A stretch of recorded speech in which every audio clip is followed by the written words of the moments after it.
The reason why is, and I want to use a quote here, innovate when you can, not when you need.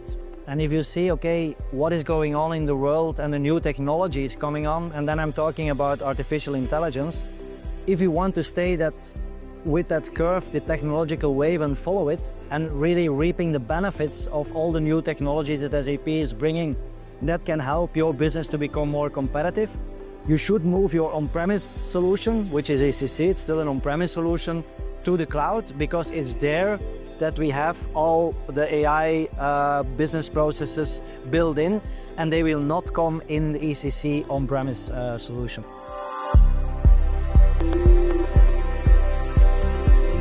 First remark was about the data. I think you cannot be more secure than moving into a public cloud or a private cloud solution from SAP.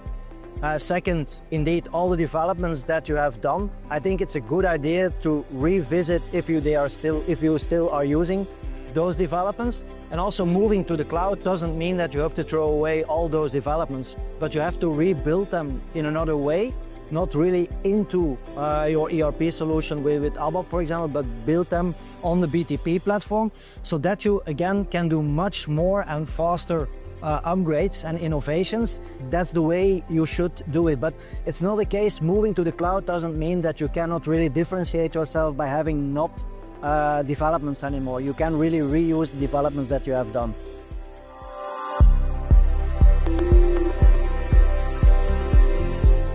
To be honest, I don't think it's that big move, and you don't need that much people to do so, because it remains still SAP. You will recognize a lot what we're using in ECC. It's still there in S4 public or private cloud.